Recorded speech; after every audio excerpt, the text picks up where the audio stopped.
We're live on a Monday. It's a Monday night blather edition of the Blathering Live. Hey everybody, I'm Ken Napzok. Welcome to the show. You might be swinging in here, getting ready for, some NFL playoff football, making some dinner. Maybe you just finished dinner on the East Coast. Maybe you're in the UK, and you're asleep. You're wondering why you're getting a notification from me on a Monday. We are here. I am hanging out with all of you for the next hour, and we are starting something here that hopefully will become regular. Put a pin in that.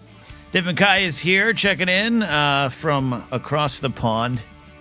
I remember the first time I heard across the pond used to talk about anything that was across the Atlantic Ocean from these great United States of America, and I just thought that was the wittiest thing ever. I was probably 7. Oh, it's the ocean, and it's like a pond. I get it. I love being 7. I wish it was still 7. Kingsport Cows here says, surprise. Well, I did put up the post. I didn't promote anything today. I just wanted to start going live here. We're also powering through some bad internet. Winds are okay right now here in SoCal. They could pick up. Don't anticipate any problem with the power. Internet's been sketchy. So if I'm a little, pixelated or don't look as pretty as I normally am, that's probably why, okay?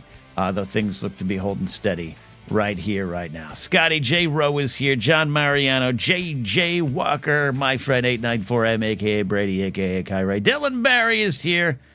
Great show Friday night. Dylan, were you there? I saw you might show up. Did I miss saying hi to you? That's on me. I apologize. Looking great. Thank you, David. Thank you, David. This is something we're going to be doing hopefully going forward. Mondays, the main show on Thursdays, which occasionally may slide to Wednesdays, depending on stand-up comedy needs or other show needs. And Saturday night special, 4 p.m. and 4 p.m. on Monday and Saturday, Pacific, and then 5 p.m. on Thursday. Just because I can get other, Thursday, I got to go run my errands. I got to go pick up my chocolate bonbons. And we'll see where that goes from there.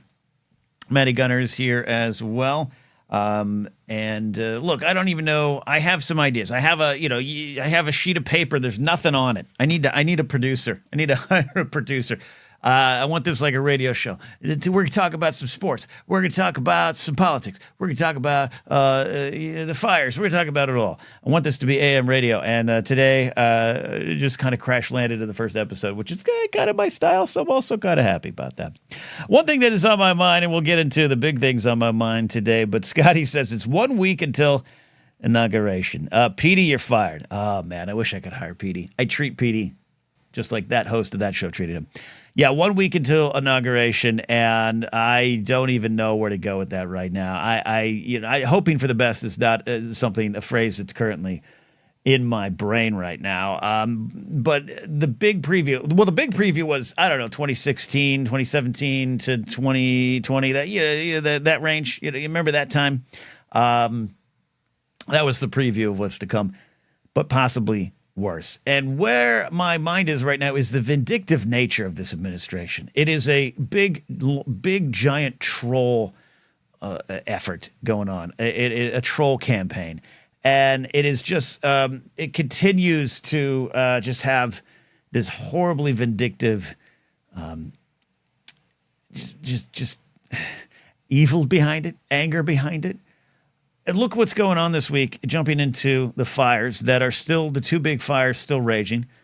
I'll talk a little bit about how it affected me and didn't affect me and all that kind of stuff, and we can talk and answer any questions. We'll be taking calls in from the show as we always do here. If you're a Patreon supporter or a YouTube channel member, the link is up, and those links remain standing going forward until I tell you otherwise. So if there's that post, I'll try to pin them to both. It's important to pin posts, kids.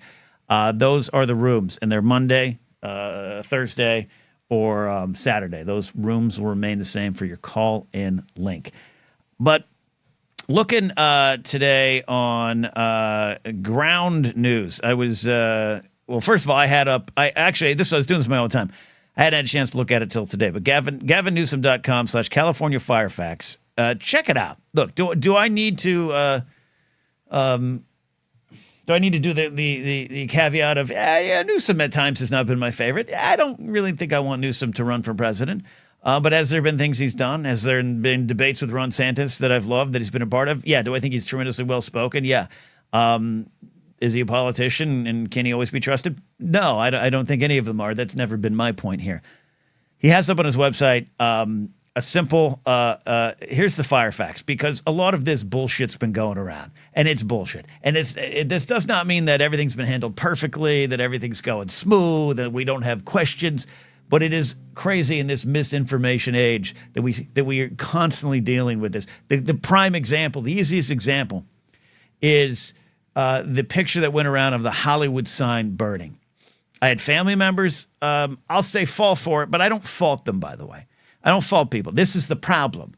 This is the problem. When a picture like that goes around that was altered, AI or not, I don't know. Photoshop, Paint, Microsoft Paint, I don't know. Doesn't matter to me. The picture went around. If you have a family member in LA, specifically if you have a family member near Hollywood or the Hollywood Hills, you're going to see that, and you're not going to have time to process. Is that an AI image? Is that doctored? Did someone put this together with clip art, and I'm falling for it? You don't have time. Why would you? You're concerned. I had family. I had my mom reach out. I had my sister reach out. Oh, my God, are you okay? The Hollywood sign's burning. And the fire, the Sunset Fire, was on another hill. A Hollywood sign is on another hill that actually, my city, Burbank, is on the backside of that hill. And there's the 101 Cahuenga Pass that goes through it. And then the other side with the Runyon Canyon and everything that goes into Hollywood, West Hollywood, that was what was on fire. I don't expect anyone to know that any more than I would look at a hurricane hitting Florida and text one of my friends, oh, are you okay? And they're like, dude, it's 35 miles away. I'm having tea in my backyard. Like, why would you take the time? But that's the problem, and how fast misinformation just gets spread around and treated as fact. It's treated as fact. I appreciate Gavin Newsom putting up this little website thing and just talking about truth. And I'll tell you why, and I'm going to confess something right here, because I fell for it too out of a fit of passion. Tuesday, the winds, the fire starts. It's insane. There is a YouTube channel that broadcasts LAX airplane landings. I think it's just like Airplane Live or something like that. There was a post going around today on Instagram I saw on a Reels. And occasionally I've stumbled onto these channels, and I don't watch these channels. It's just the planes landing, and it has a guy talking about it. They do millions of views. I picked the wrong career. They have pretty much, not the moment, but they have the minutes in which the Palisades fire starts, erupts, grows, and comes over the hill. It's in their video. It went out today. It's absolutely shocking. So as that started to happen, and winds are still blowing at levels I've personally never experienced, and most people in LA have not experienced unless you've been in like hurricane country or tornado country. Winds that shouldn't be here and haven't been here. The Santa Ana winds have been here, but the speed of them, the power of them, something we not experienced. I got caught up in too, and I reposted on Blue Sky some what turned out to be misinformation. So I'm not above this. This isn't me doing the sip your tea and take your lessons. I fell for it too. About the budget cuts, about LAPD getting more, fire department getting less. And it turns out not entirely true, and more complicated and more layered. And maybe you take a moment. I took those posts down. I took the reposts down off my Blue Sky page. It wasn't right for me to do that, but it felt right? It felt good in that moment. Yeah, screw them. This is a Democratic mayor that I would have voted for, but also I'm not in the city. I'm in Burbank. We have a mayor, Nikki Perez, who also happens to be like my cousin's girlfriend. Trivia fact for all of you out there. I can't even vote for Karen Bass. I would have, because Rick Russo, someone I worked adjacent with, not directly, but he rented the property in which I was the security director on. I got thoughts. I didn't want him to be the mayor. He wasn't. Karen Bass, not perfect. Out of country. She had promised not to leave the country, but here she is on a mission to Ghana, whatever it was. I don't know. Don't care. Saturday, she came back. Saturday. It's not easy to hop a flight and get back from Ghana. She came back. Fire hydrants drained, not because we didn't have water, we didn't have pressure. We had enough water in our fire hydrant buckets, if you will, if you want to call it that. We had that. That wasn't the problem. The problem was we had 2, and then at one point, 4 to 5 major fires going, and you had all the agencies. Remember, L.A. County, L.A. City, Burbank City, Pasadena City, Altadena's unincorporated. It's in the county. You had Little North, Sylmar, which is in L.A., but the city of San Fernando, a 2.4 square mile city, is its own city with its own government, its own agencies. They rent from LAFD, but they have their own police department. I think a lot of us learned pretty fast that it is not just one big city, and the county has a lot of different things, a lot of different resources. The fire hydrants didn't work simply because everyone was drawing upon them. There was no pressure. That's a fact. It wasn't that we mismanaged our water because we were saving some smelt eggs. But all that information spread, like the phrase goes, like wildfire, which I use intentionally here. No pun, just that's how bad it happens. That's how fast it happens. I fell for it for a moment. I feel bad. I urge you, before joining any conversations, because there'll be time after this to look back. There'll be time to say, how could we have done this better? What could we have done? What could have those 44 Republican congressmen and congresspeople who voted against disaster, wildlife, firefighting funding, whatever the hell it was, look it up. I'll look it up too. I'll preach to myself here. They voted against that, and then they're posting, they're tweeting, because they're still on X, because why wouldn't you be if you're on that side? Still posting misinformation. It's been insane. It's been part of the problem. It's been part of what's going on. So I urge you to look for the right information, and I'm saying this to myself before I go posting anything. I do think there's a lot of people who understandably want to be part of this story. There's a lot of pictures of the fire and thinking of things right now and everything. It's some people directly affected. I just talked about this a little bit on my podcast, the Monday Morning Show. You can get the video version here on the YouTube channel as a channel member on Patreon if you want. Yes, I'm selling and shilling. Sometimes I am of the mindset in times like this, a little more silence. We'll have time to post the reflection reels and the Instagram photos. I understand it. And we all have that sense of, where were you? Where was I? I took some photos too. I didn't want to post them because we clog the channels of information. We spread information on our own, even in the best of intentions. Case in point, Friday night, the Palisades fire takes a sharp turn, winds kind of return, and people in the San Fernando Valley could see it. They could see it, and it's a scary sight. It's a takes your breath away sight. And they had good reason to be a little panicked. I'm not saying anyone shouldn't have been a little panicked, wary, worried, or getting ready to go. But the full context was it wasn't necessarily an immediate danger for the people seeing it. It was more over this way. So I had people, we were doing the text thing, and I had some people going like, I just can't figure out what the truth is because I got people texting also and posting pictures of these fires. I've got to evacuate. When it was miles away, you just were learning what a ridgeline was and how far or close that ridgeline was to you. And even with the best of intentions to try to share your story and share your truth, you're clogging the channels of information and the truth can't get out. There you go. That's where I'm at. All that to say, it's still going. Strong winds are coming tomorrow. And we are, we're all a little tense. 8984M says, shout out to Watch Duty.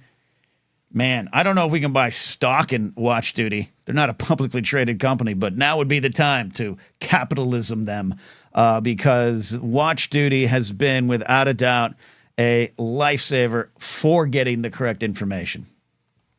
And if you're in SoCal or in another area, I think it goes to other areas, right? It's not the map. The map goes far, and they had stuff in there was a big fire in Arizona, or a Horton fire in Arizona, 8,000 acres, pretty big, and that was showing up here. So I think if you're in an area where wildfires might be a concern, highly recommend Watch Duty. I ended up paying for the year subscription because you get the little helicopters on it. All these little white things on my screen are the helicopters and the planes. And I got to tell you, there's no real benefit to my life to it other than I just like watching the helicopters and the plates. Maybe it made me feel good that they were out there even during the middle of the night fighting those fires. Fighting those fires. Abernathy Ross is everywhere. I used it to monitor the force in New Mexico. Absolutely. All right. So, yeah, that's kind of where we are tonight on that. If you have any questions about it, I'll say this. I said it a little bit on a Monday morning show. I was less directly affected. Everyone right now knows someone directly affected, knows someone who is still not in their house, knows someone who didn't have power for 5 days, and those were the best of the scenarios. The worst are the deaths, now up over 20, right? And then going to be way more, and then the destruction. So I am, honestly, and this is not a woe is me, I have a little bit of like survivor's guilt. Like, we were able to concentrate on other aspects of life, and kind of, which was a bit of a disassociation, to be honest. But we were fortunate to be in part of Burbank, surrounded by everything, but not directly affected. But the smoke's in the air, trying to limit going outside. I know everyone, masks, all that stuff. Entire chemicals from entire cities are in the air right now. So yeah, it's been weird. If you have any, I don't know. It's just been, we're all frazzled. We're all exhausted. And this is not unlike, I want to caveat here and say I'm always empathetic for those who go through hurricanes, massive tornadoes that spring up, earthquake, 6.8 earthquake in Japan today. We're a trigger pull away from horror out and about with active shooters. Like, we all go through this. This was just our time to get our card punched here, and we're not out of it. The wins tomorrow do scare me. Final note here, I do want some calls. I'll catch up with comments here. One thing I do want to say here, let me go back to, I use Ground News. I do not have, I want to point out, any one of those, use a promo code and I get money for it. But I do recommend you sign up for it and find one of your favorite YouTubers that has the promo. I'd love to try to get it. I just don't think I have their numbers to get their attention, but I'm going to actually find out because I highly recommend Ground News. I paid for a year for that as well. And it's great. It's as advertised. It runs a story. It analyzes the sources, left, right, independent, centrist. It has a blind spot for you, the view blind spot feed. I'm not going to do an ad read for it because I'm not getting any money from it. But there is one final thing in the fire that when I go to calls, and we can talk about silly things, we can talk about serious things, we can talk about a lot of things. This story, Mike Johnson backs conditions on the California fire aid. This is what I'm talking about up top. The vindictive nature of these Republican MAGA connected politicians. Yes, there was questions about there's always going to be questions, and I think it's fair to ask questions about, well, how did the federal aid get to North Carolina on time? Who's on the ground and everything? And often, again, you wade through the misinformation, you find the truth, and it's never what maybe you think it is. But unless someone, I would love, like, not a cynical challenge, if there is an example in the Biden administration in these last 4 years, we're 1 week away from wrapping them up.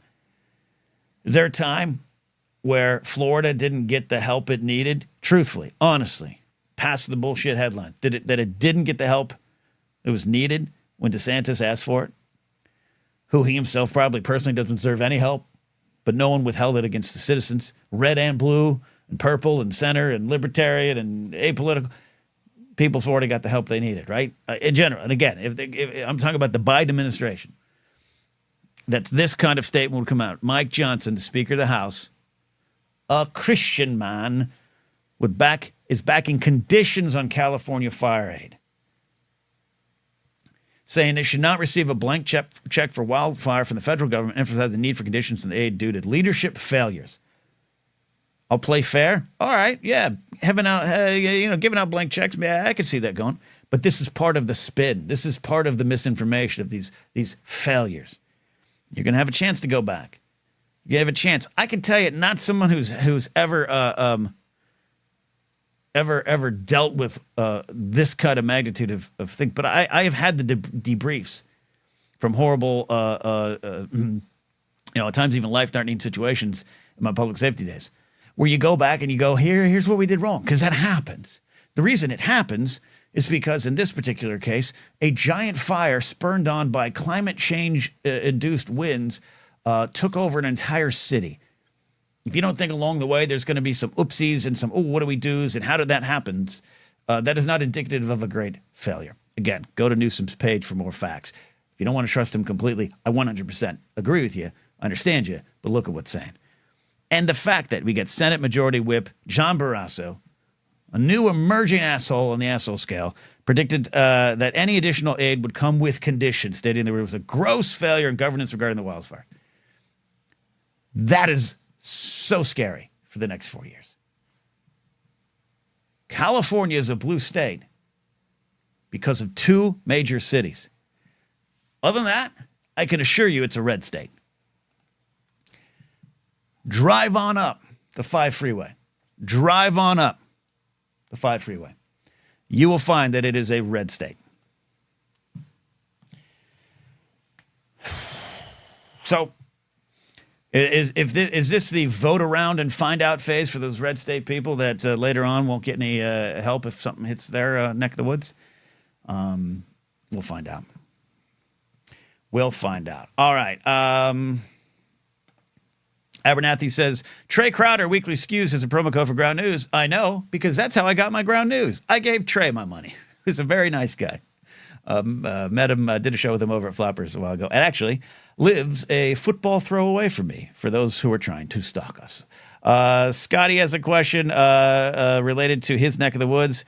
Scotty says, this is sort of off topic, but how do you feel about the Bush administration's response to Katrina in 2005? Not fully educated on it enough, other than I do remember Kanye West and Mike Myers standing on a live presentation. I do remember that moment. But I don't know about it enough. I know there's things out there. Back then, I was a Republican, and so it was more apt to be like, what? No. Which isn't 100% right, which is why I want to make sure leaving the door open for a lot of the stuff going on. That's why, I'm glad Carabas is the mayor. And I saw someone acting, they were talking out of passion on the local news, saying we should have voted for Caruso. He cares. Rick Caruso has enough money to fix all of this right now for you. And he ain't going to do it. Like most billionaires, ain't going to do it. He ran for power. And it's easy for him to sit there and say right now, without the power, that he would have done better. Guarantee you he wouldn't have. And he doesn't care about you. He does not. Someone I've met and talked to personally. Does not. Does not.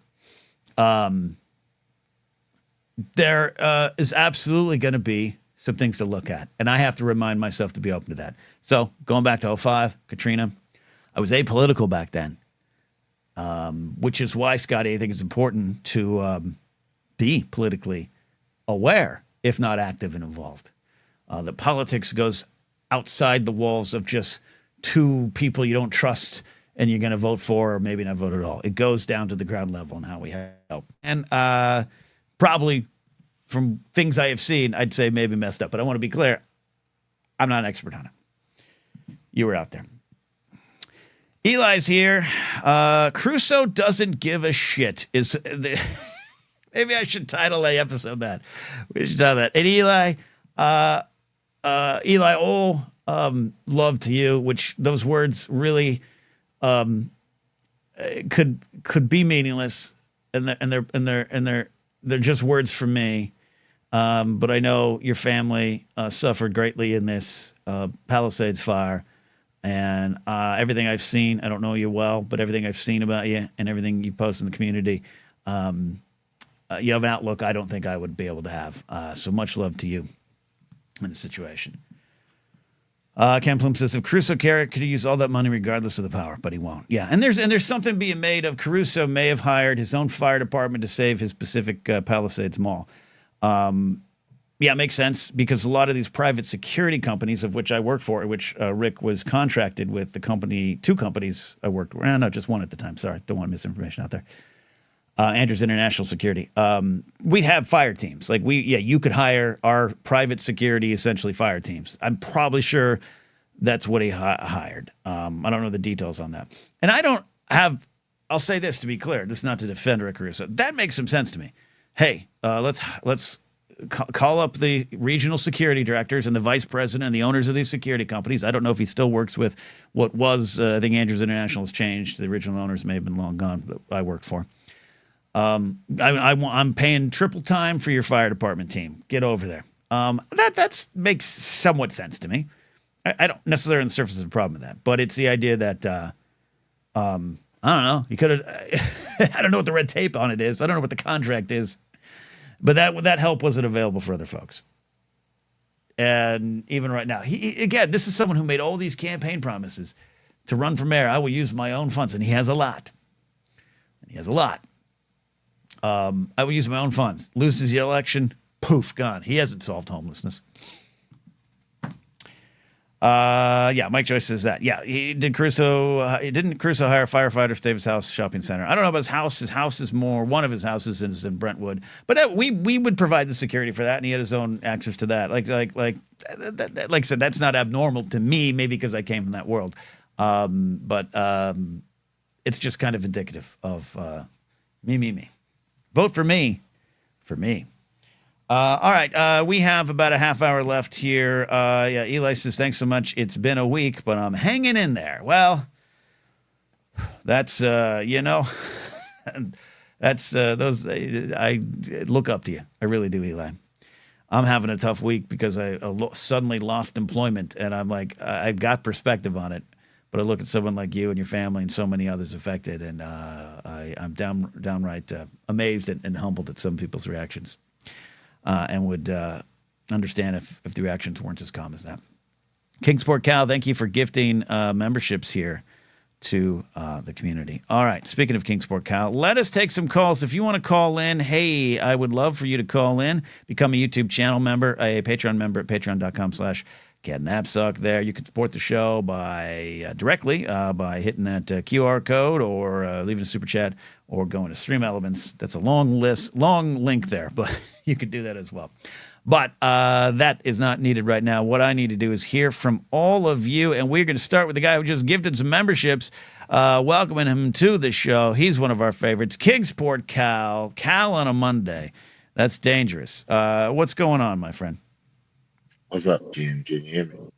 I can hear you loud and clear. All right, Ken. How you doing? You doing all right? Yeah, man. Yeah, we all have that. Our answer is yeah, and that includes everyone. Again, everyone knows someone who's affected, and it's the tension, the panic. I'm pretty good in emergencies. That was my job for a long time. But there's those moments that are so real. When my dog passed away earlier this year, it happened in front of us in an emergency fashion, and all my training of what to do in situations suddenly went out the window. And that's when you suddenly look down on watch duty, or you get a text from someone saying, "Hey, are you leaving? We might leave." Your nerves, everyone's nerves are raw, Cal, and you know it from hurricanes. Tornadoes, anything out there. There's other snow and ice conditions over the country that are maybe not as rapid as a fire, or hurricane, or tornado, but we all go through them. So I'm okay, Cal. I'm okay. All right, Ken. I was going to make sure he's all right. I do. Hold on. I know. Ken, you are resilient. Okay, I already know this because, like, well, what? Am I resilient, or am I a cockroach that just doesn't die? What's the difference? You know what I mean? That's anyway, the best advice I've ever received. Well, I'm glad I can give you some advice. There you go. I will want to tell you. I did learn a little bit of geography. I have something else I want to tell you, but I did learn a little bit of geography because of where you from. Because you always say, coming live from Burbank, California. Yes. So I know you're in Burbank. Yes. So I'm not stalking yet. I've seen that comment. I heard you.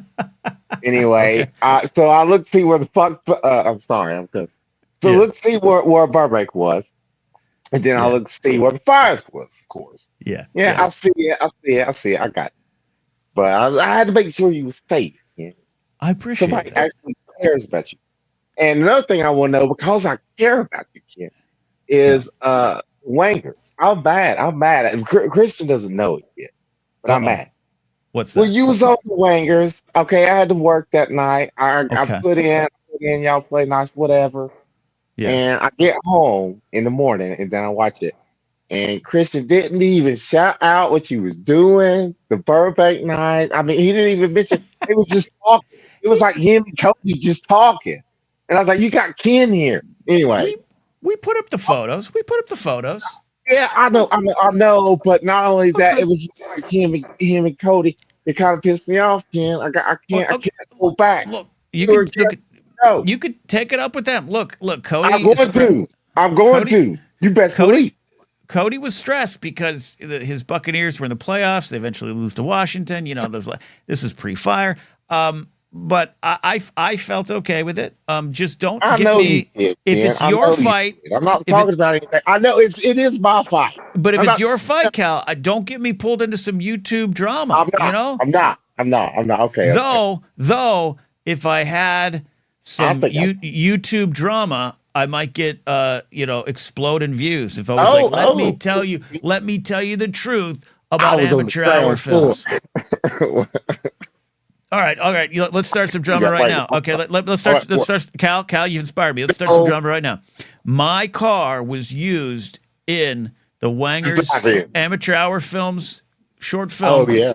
Yeah. Dawn, and I was promised a free car cleaning, and Christian Ruvacaba has not provided that free car cleaning, and I still have marks on All the right. car from the zombie All right. attacking Grace. So that's I the can work drama. with this. I'm calling I the can work with. Wangers out. I'm calling the Wangers out. Clean my car.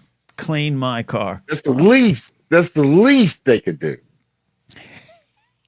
The least. Yes. And Grace, Yes. and you even well, this wow. I'm not going to say what I was going to say, but even your your lady was Uh-huh. a part of their I know. feature I short. know.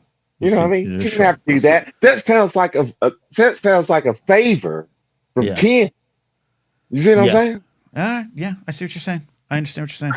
All right, Cal. And to have him come Okay. on. I'm Yeah. sorry. Well, we got a Uh, shorter show. Mondays are going to be I shorter. don't know. I don't want to take up your time, Ken. I want Mondays. to tell you that I enjoyed your Monday thing. You Thank you. do, and I don't know what you call it. I don't know what you call it. But anyway, it's been A Monday snowing a morning lot show. It's here. Cal. It's called a Monday morning show. Okay, well, I will say All that right. when I refer it to a friend. Uh, Okay. but yeah, Okay. it has been snowing. It has been snowing like crazy over here, Ken. It's insane. It Hang sucks, in there. and I hate it. And All right. I'm gonna be all right. And I know you're gonna be all right. And I Thank you. do appreciate your I do respect your tenacity in your field and Thank you. continue to do what you're doing. And you know we had a conversation about when things got a little rocky there for one point, but it Yes. always happens. But you always bounce back, Yep. and I think that's all I There. got to say. There you go. I appreciate you, Cal. Okay. See you later. And All right. Oh, I cut him off. Oh well. My loss. Really my loss. Really my loss.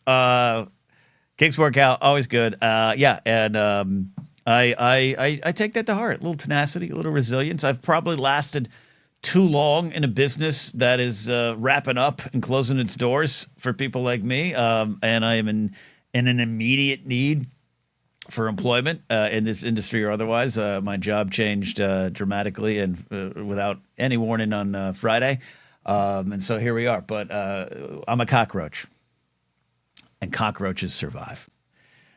Quadface has a question here that we're going to get a first-hand account from soon from 8984M. How was the comedy show? It was good, and I'm glad we did it. But it was I wanted to cancel it. Flappers shut down Tuesday night because of the power. Most of Burbank lost power because of the winds. The fire had already been going that morning, but it was in Palisades. Eaton Fire was starting. I think Eaton Fire really kicked in Wednesday. So then that caused Flappers to close their doors Wednesday and Thursday. My show was on Friday night. I wanted them to cancel it, but they called me and it was one of those, hey, we need to come back. And, again, they have employees that are not making money. They have a wait staff that are not getting the tips that they need. And the fires, we felt safe enough. I really did. It wasn't a matter of safety other than the air quality, but it was a matter of, hey, we got it. We're coming back and we'd like you to do it. I I decided to do them a solid and do the show.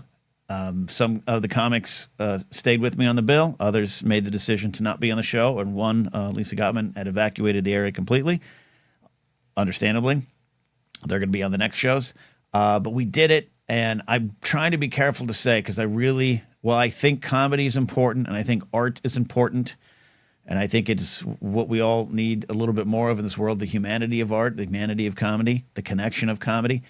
I'm not here to say that I am a hero who brought laughter to the masses in a time of need.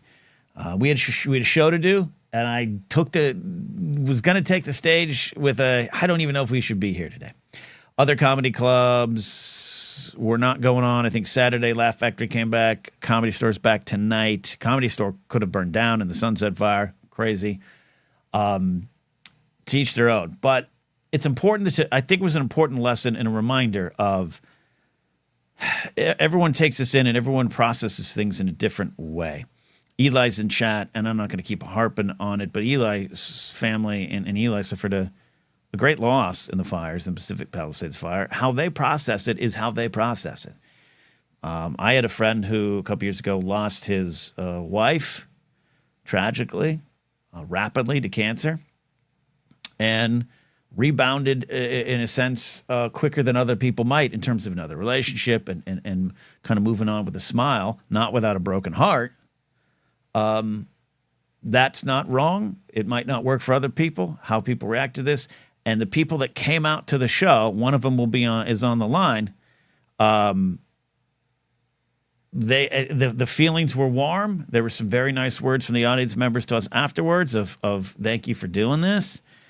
And again, that's not I wore a cape on stage like I'm Superman. It's just like, it's part of the process.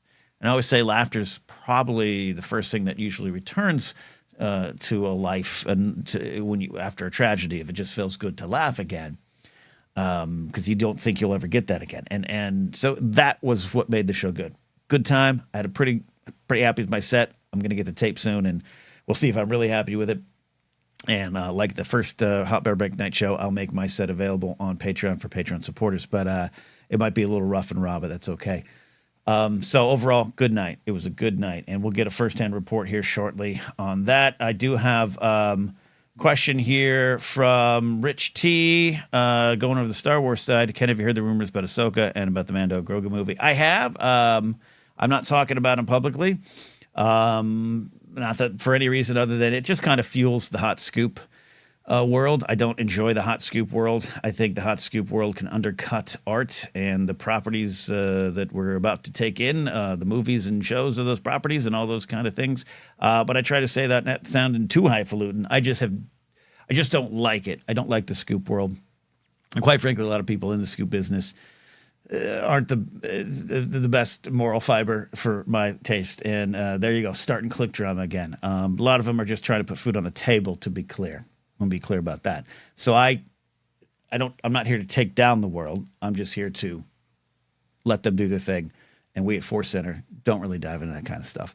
But I've heard some of them last week, and now they're back. Now they're back up. But yeah, I don't just don't play around. I don't like, a lot of these guys, and not the ones where I think not the folks where I think these stories have come from, to be clear. But there's other people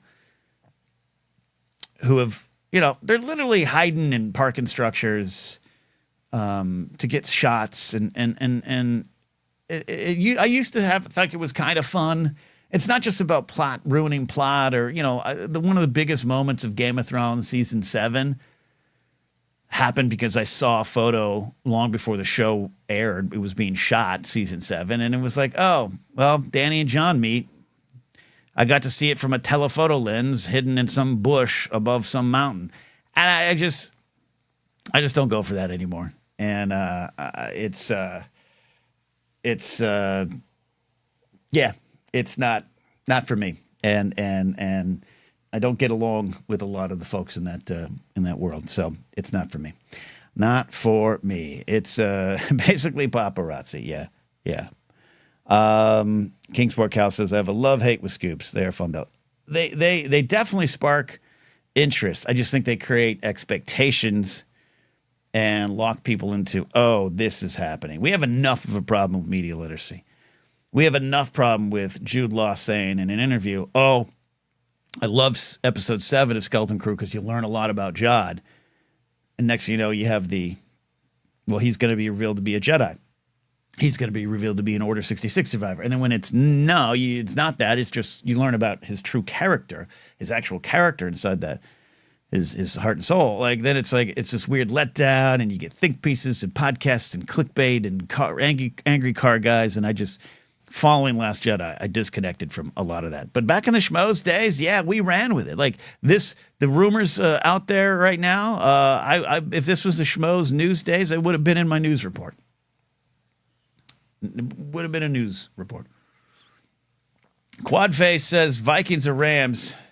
We're going to go to Jared the TIE Pilot soon here, and then 8984M who's going to tell us about his experiences around LA this past week, and hopefully even at my comedy show.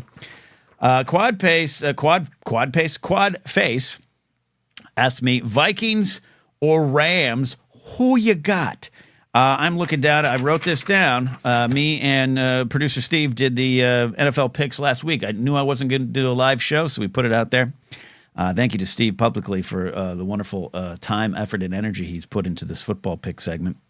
Here's who I had. So here's where we are right now. Are you ready for this? Remember, I finished 45-39-1 on the season in terms of betting. And I don't think we got all the weeks in. I think week 2 or 3, was when we started doing the picks. I picked Texans. Boom, got the win. I picked Ravens. Got the win. I picked Bills. Big win. Eagles. Big win. Commanders. Big win. I've got Vikings tonight, Quadface, over the Rams in Glendale, Arizona. Vikings. If that happens, I'm 6-0. And I should have bet real money. I'm afraid to start doing that, though. We'll get to Jared the TIE Pilot here. But Chris Gigg says, really appreciate your words on the Monday morning show. They resonate with me. Thanks for always providing honesty, empathy, humor, especially in difficult times. You're the best. You know what? I'm going to accept the praise and the wonderful super chat, Chris, and the generous super chat. I need both today. But so do a lot of other people out there. But Chris, I appreciate it. Yeah. I got a lot of perspective. Like I said, lost my kind of full-time writing gig unexpectedly on Friday. Still a chance to work some stuff around, and maybe I get a little bit of work, but the money would be cut in half. But it was listen to the full episode if you haven't already. But you can't help but have what I call forced perspective, and realizing that I'm not the main character in the story right now. And though my soul is on shaky ground, I feel like it might be time to have a nervous breakdown, but that's not productive. And then you make rash decisions out of that. I shall persevere. A cockroach. That's today's lessons. Kingsport Cal, you're too generous. I forgot. Have you played Fallen Order? I did it on my PS4. Ain't played it yet. Heard it was good. Need your thoughts. So I like it. I'm having a lot more fun with Outlaws, but I liked Fallen Order and Survivor. Yeah, enough. The gameplay can annoy me. I'm not good at those games. It's not the game's fault. I like the story of the first one a little more than the story of the second one, but good characters. And keep at it. But I'm having a lot of fun in Star Wars Outlaws. Just got to Tatooine. I'm excited about that. CallIn in right now. I think the last time he was on the show, we were yelling at each other about Boston, I think. I don't know. Jared the TIE Pilot. Right.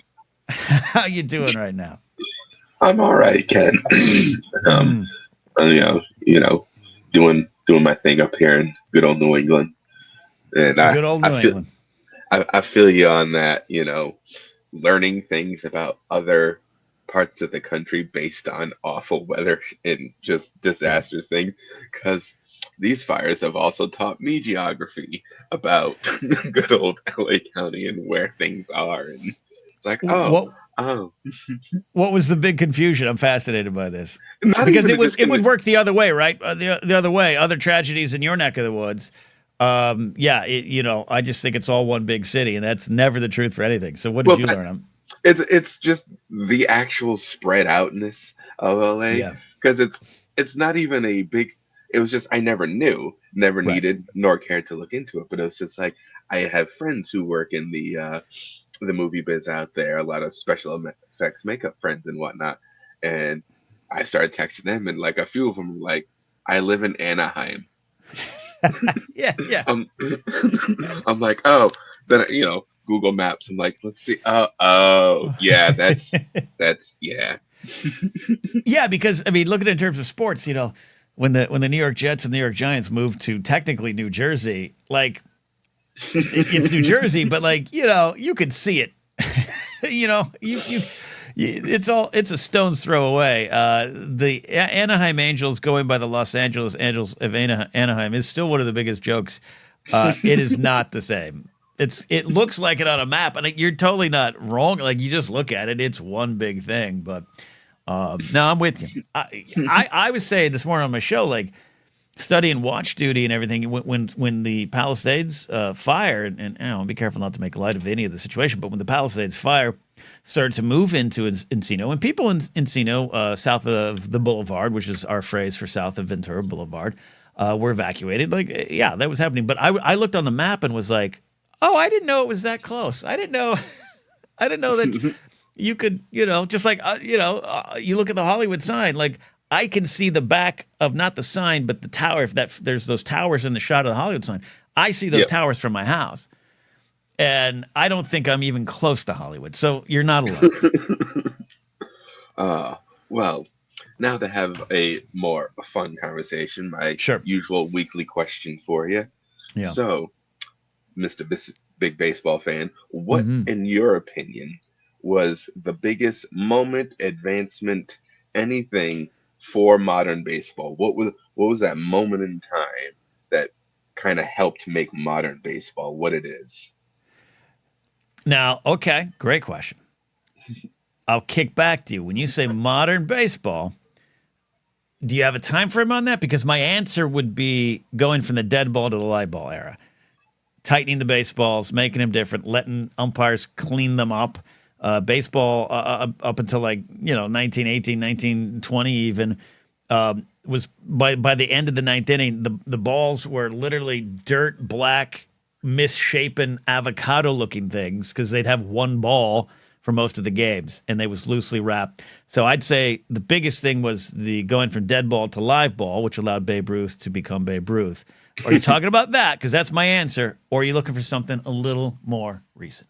That's a great answer, and I didn't even think about how to divide it up like that. But when you first started that sentence of what era, the immediate decade that came to my head were like the 70s. I feel like seeing a 70s, 80s game feels different than seeing a 60s, 50s game, if that makes any sense. It does. I think, and I don't have the specific reason in my head yet. I'll have to rewatch the Ken Burns doc. 70s becomes modern.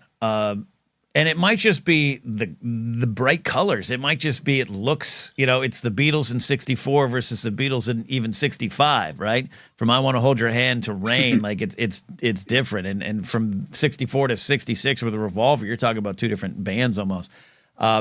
There is some truth to that. 1970, I think of the Pittsburgh Pirates, AstroTurf, mutton chops, and then the A's. And it's different.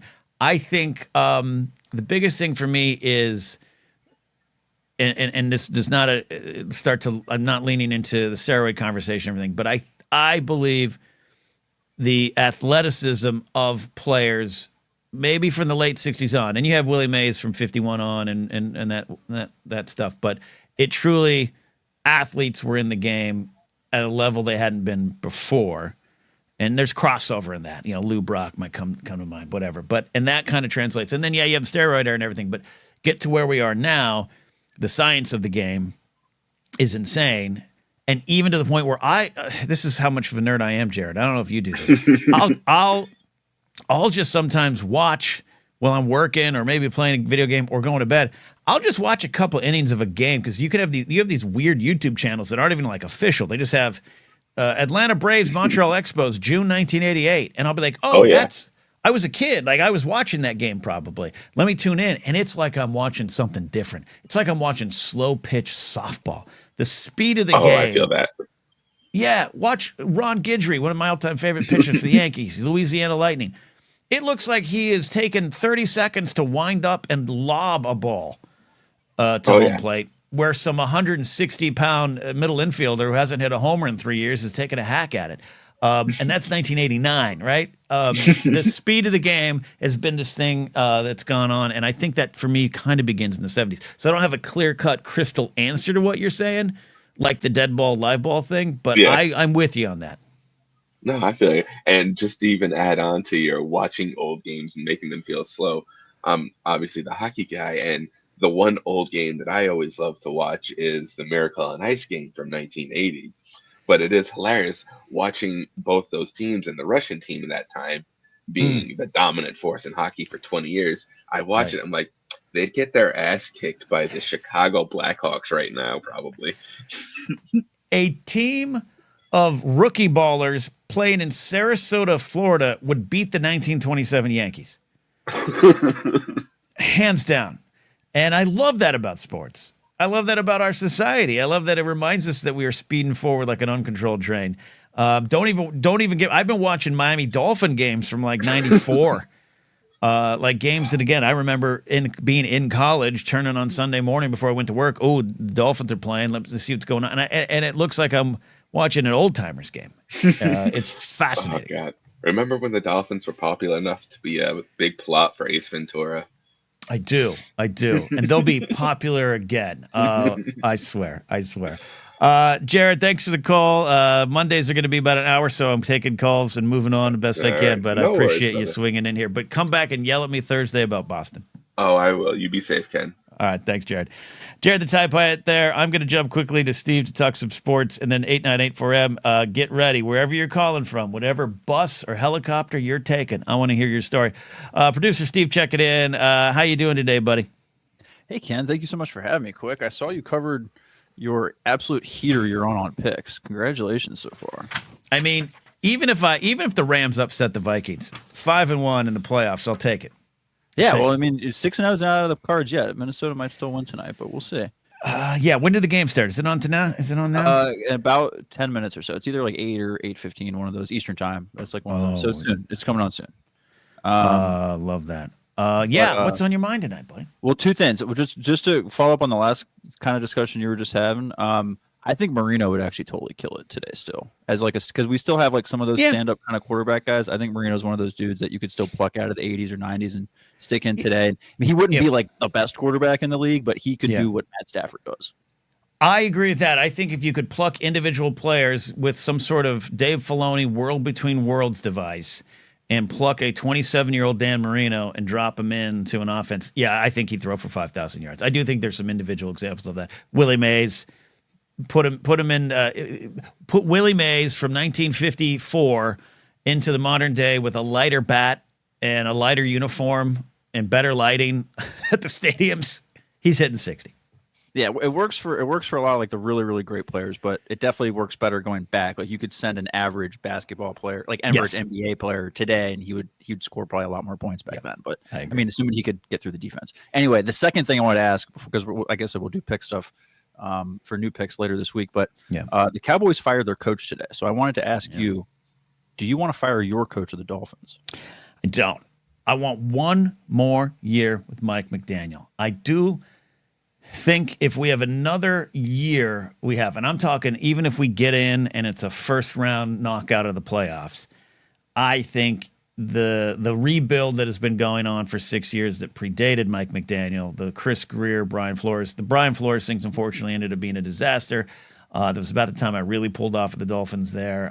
He ended up being, by all accounts, really tough to work for there. And there's a whole lot of things that I don't know, and I'm not part of the Dolphins organization, so I don't get to comment on. But I like McDaniel. I think I'm concerned a little bit about the disciplinary situation that a lot of people are talking about, but I'm not in the locker room. I don't know it. And I think he speaks to the players. And if some of them took advantage of that, then maybe we got to correct that. But Tua being injured twice, he can't help that. No run game with an offensive line racked by injuries. So therefore, you weren't able to throw the ball like you were the years prior. They fired their passing game. Wes Welker today, their passing game coordinator. They fired their special teams coach, which Jason Sanders is our great kicker. But looking at the numbers on the other side of the ball, both on returns and returns allowed, we needed to make a change there. I think you got one more year. Get all the cards in order. They have a bad salary cap situation. They got a little more picks this year. We'll see what they do. But I think it's important for a team to give that coach, unless you're the New England Patriots, apparently, to give him one more year. All right, and I will get out of here with this. Well, first of all, we'll check on that again at the draft, and we'll check again on that periodically throughout next season to see how long it takes for you to flip on them and turn on them. Anyway, week really 4. Quick, week 4. If we're 1-3 in week 4, out of here. All right, and then really quick, only yes or no answer. Do you want to trade Tyreek Hill at the top for picks? Yes, after June 1st. All right. Thank you so much, Ken. Which would mean, sorry, I know you said yes or no. It's my show. Which would mean picks not this year, but next year. Right. Steve, this is how deep I got back into football. I am aware of the fact that if we trade Tyreek Hill before June 1st, we eat $28 million. He has a 27.6 a year contract. We'd lose money. But if we hold him after June 1st, the new calendar year for the league, we wouldn't lose that much money. So I'm even thinking this. One more year with Tyreek. All right. Sounds good. Thank you so much, Ken. Appreciate it. Steve calling in. Laserbolt says, not a big fan of firing the coach. Takes a few seasons to get results, and a lot of teams don't wait long enough. Dan Campbell, prime example. 3-13, 9-8, 12-4-5, right? Almost get to the Super Bowl. 15-2. You're the number 1 seed. And Dan Campbell, a Miami Dolphin head coach, an interim coach that we did not retain. So there you go. I love that. Kings Broadcast says, what is this money Steve made off again? I like I said, I don't want to start betting. I feel that would be a problem.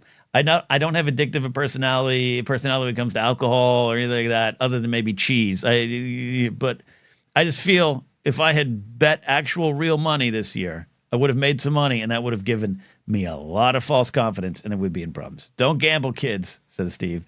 Don't gamble. But if DraftKings wants to sponsor me, I'm all ears. We got 8984M hooked up right here for the call in a second, but Chris King asks, who has the greatest swing in baseball history, and why is it Ken Griffey Jr.? It is because Ken Griffey Jr.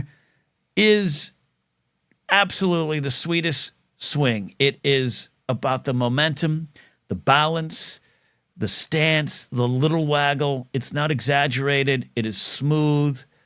Lefties have an advantage when it comes to pretty swings. There's some pretty swings from the right side, but the left, and I'm not a lefty, but Ken Griffey Jr.'s got absolutely, I think, my favorite swing in all baseball. That said, I saw in chat, I think it was Brian Tiller, my man Brian Tiller, talked about Will Nuschler Clark. Giants, Orioles, Rangers, Cardinals. Absolutely, I think my favorite swing. Donnie Baseball, Don Mattingly is the other swing I like. But I absolutely think that Will Nuschler Clark has the best swing of that era. Then Griffey comes along. They overlap, and I think Griffey has the better swing. I did watch an old video. I watched a Giants Astros game, and Will's swing didn't seem as pretty as I remembered it, but it's still, that was because it was from the front angle. But from the side angle, the baseball card angle, it might be up there for the prettiest swing. Will Nuschler Clark. All right, there you go. Rich T, a Dolphin fan, says, don't fire Mike. He had a winning season for 19 straight. He's had a winning season for 19 straight seasons, Super Bowl ring, another appearance. Are you talking about McDaniel or McCarthy? All right, yeah, if it's McCarthy, I agree with him. Tully, thoughts about firing Mike Tomlin from Pittsburgh. Steelers are a disaster. They didn't do him yet, right? They didn't can him, right? Did that actually happen? Give me an update live in chat. I would be shocked. I've always been a Tomlin fan. I've had a lot of Steeler fans in my life. Former roommate, big Steeler fan. One of my good friends in comedy, Steeler fan. Of course, Josh McCouga, Steeler fan. So I'm checking the NFL app right now. No, they haven't. Okay. I think that would be a mistake. It's been a long time for him, and I think maybe it could be turning. But the Steelers have had, 3 coaches, while the Dolphins have had 11. We're a long way from the Don Shula era. But I think even Shula, I hate to say this, Rich T, you're a Dolphin fan. I think Don Shula was about 3 or 4 years too late of stepping down. I think some of the game started to change around him. We could never get Marino the pieces. The drafts were horrible. And I'm starting to have that as much as I love Don Shula, a legend. That's my thoughts on that. All right. 8984M. We're going to do a lot more sports talk. I am contemplating launching. I had the Box Score Heroes podcast feed was there at one point in my existence of all the things that I try to do. I have some great art from Brian Ward, by the way. I'm thinking of doing Box Score Heroes on the Blathering here on this channel during the baseball season. Let me know if you're a sports fan. And that way, if you're not a sports fan and you want to watch me for gas station sandwich jokes and stuff or the politics or whatever, we have that. But it'll be on this channel, unlike other things I've moved off the channel for reasons to let those things build on their own. Contemplating that. Box Score Heroes on the Blathering. Chuck Knoll, Bill Cower, Mike Tomlin, says Kyle Harlow. Absolutely. All right, 8984M, you're on the show, closing us out. How are you doing, my friend? It was so great to see you. I want to share this story, Brady. How you doing, okay? Where are you calling from today? I'm calling from home, got remote classes today. Love it. Good. Fire's getting a little bit close to UCLA. Is that the latest? The evacuation zone? Yeah, that's where I'm close to. I'm bringing up the app now here. I'm looking at that now. Yeah, that's crazy. Brentwood, yeah, look at that, man. Well, I'm glad you're in a safe spot, not breathing that air, and allowed to study at home. So I'm going to tell a quick story. Then I want to hear your honest opinions, not just on how funny I was, Brady, but you were there. You had said you had bought a ticket already, and then I missed your Discord post. Hey, we're going to still have the show. I made the announcement at any time we were. You showed up, and I gave you a hug, and then I gave you a second hug. Brady, did you not want a hug from me? I felt that I was looking for a bear hug, and I got half a shoulder. Oh, that's just how I hug, To each their own hug. Yeah, it's the you made some jokes about masculinity. It's like sometimes you realize, I should just accept the hug. Yeah. No. Look, first of all, I should always ask permission to hug anyone. I'm just so happy to see you, and I just think you're such a great soul. And you showed up to Joseph's birthday show to support us there, and you showed up to here. It's not easy for you to get around. You are a master of public transportation in LA.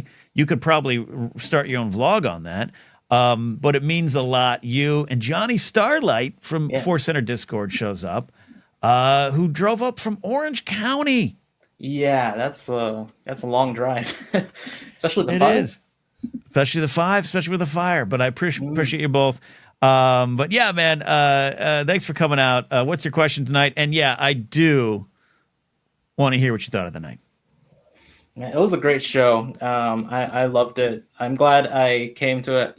I was kind of feeling maybe do I really want to go, but I'm glad I went because I feel like in times of disaster, it's important to get out, meet up with people because we're human, right? Yeah. And one story I kind of want to share is that after the show, I ended up meeting up with some friends who are also just going out, and a lot of people just decide to show up and reconnect. People I haven't seen in years, basically. Kind of funny. Yeah. Was it organic? Was it hey, we're over here? And what drove everyone to meet up because of what's going on? What was the situation? Yeah, it was definitely part of it was what's going on. One of my friends, they lost her house. So they were sort of just like, okay, this was already kind of being planned. So let's just have it. And, we basically decided, okay, we have this large group of people. Why we should all tomorrow, let's go volunteer. And that was a great experience. I am still sore from this weekend. Oh my God. Water is very heavy. Holy. You're lifting, man. Yeah. But it was great because every donation center was having too many volunteers. and I experienced too much water donations because everyone's donating water. Right. But it was nice, you know. Yep. Absolutely, one of the most amazing things to see this weekend, and it was something I even talked about on stage, as you recall, of just the sense of compassion, connection, community, and empathy that shows up and emerges in these incidents is great, and I wish we all could hold it on. It's just natural for some of that to fall off, and I'm guilty of that as much as anyone else. But it was nice to see, and to see so many donation centers popping up and saying, "We're full, go to the next one. We're full, go to the next one," was impressive. And there's so many, and I want to acknowledge right now, and I'll let you finish any of your thoughts. And we got to answer the question that Kingsport Cal asked you, 898-4M, did Ken suck? I'm not currently right now on this channel sharing any specific GoFundMes or places to donate. There's so many. There's myriad places to donate in. And I always say, look for the one that suits your needs the best. Look for the one that's reputable. Look for the one that has history, and or find a GoFundMe that's on your heart. I haven't had a chance to look all through all those myself to recommend one officially, but those are out there as well. So 898-4M. The feeling of the show was warm and receptive, and I'll say this too. Flappers, one of their house managers, came to me the next night because I got asked back to host for the Jay Leno comedy night the next night. He paid the show, not me. He paid the show a compliment. He said, "Hey, you guys had the best vibe last night of all the shows we did, and it was really great. It was really warm to see." And that was on the audience. So thank you, Brady, and everyone else who came out. Yeah, I did my part. You did your part, man. Yeah, but no, to answer Cal's question, yeah, Ken was great. I especially liked, you're talking about like modern politics. It was very like, truth to like. I'm gonna mess up my saying. There's a reason why I don't do podcasts. It's like, what's it called? Like what? Like there's comedy truth. Truth to power. Yeah, one of the rules of comedy. Speak truth to power. Yeah, yes. That's on the tip of my tongue, and I enjoyed that, especially the certain joke about Abraham Lincoln. I won't spoil the joke. You should go out to see Ken. Brady, I'm happy you say that. I'm gonna tell you why. I'm not gonna go into the joke, but it was a bit that started here. And remember, I did something in the bit that I said, Brady, do not tell some of the people in the Fortune Center Discord, or do not tell Addie. For the love of God, do not tell Addie what I said in this bit. But it starts there. It ends up with a joke about more than a joke, but a comment on Republicans and Abraham Lincoln, all this stuff. And it was a journey. I'm glad you enjoyed it. It's a wonderful image. Brandon Hanna was at the show as well. A shout out to Brandon and Courtney as well. And says Ken was good. Maybe Google more about Abraham Lincoln. Yes, that was exactly it. And also I want to announce too, Brandon Hanna has a great. If you're not subscribed to Brandon Hanna's YouTube channel, do me a favor, subscribe. But Brandon's going to start coming on. We're going to design something for him to come on regularly Saturdays because he's a working man. And I want Brandon to share some of his wonderful knowledge, insights, and humor, the way he looks at the world and climate science and some of those issues, and just science in general. So there we go. I think I remember the face. I think so. Brandon was, if you were in the show, Brandon was sitting right in the front to my right. And he and Courtney, our friend from the Schmodown world, years past. She works at Smosh now, but and I used poor Brandon. I used him as my crutch a little bit when I felt a little lost. I could chit chat with him and get myself back on. So I owe Brandon. I owe Brandon a lot. Yeah, and and I appreciate the vibe of the joke with like people being a little bit too trying to. What's the word? Being too kind. I feel like that's not quite the right word, because that's so true, especially with all the centers. Yes, the compassion gridlock. Yes, gridlock. Yeah. Yes, yeah. Which might be a one-time bit. I tried it the next night in front of Jay Leno's crowd, and let's just say they're older. That is kind of a millennial Gen Z thing. People just be. What? Sorry, you go. That's it very well might be. 898 for M, aka Brady, aka Kyrie. Absolutely adore you, my friend. Thanks for coming out. Thanks one for last calling thing. in. One last thing. Hit me, buddy. If you're volunteering, especially a donation center that's full, you just gotta, try to find your place, right? Find where people are needed. The people directing are have their hands full. So if there's a spot that there's not enough people organizing things, just go there, have some, just gotta do some self-direction basically. Yeah, find the next one. Yeah. Great advice. Great advice. Brady, thanks for calling in, my friend. Stay safe out there, okay? Yeah, you too. All right. Brady calling in. It was great to see him. Great to see Brandon Hanna out there as well. Great to see Johnny Starlight, Courtney, and Dylan, if you were there, I sorry I missed you. I wanted to say hi. Apologize for that. All right. I'm going to go. This was fun. The first Blathering on a Monday. Monday night Blathering it is. We talked about a lot of things and more on the way. The next show, Thursday night, 5 p.m. Pacific, we'll go live for the normal show. We'll have a new round of NFL picks. Can I have my absolute heater continue this week? Can I be 6-0? We'll have that ready. And on Saturday, we're going to hang out for about an hour or so as well. You guys are all the best. I really do mean that. Thanks for hanging out. For those listening a little bit later on the audio version, thanks for listening there. Thanks for all the support. We'll see ya. Bye.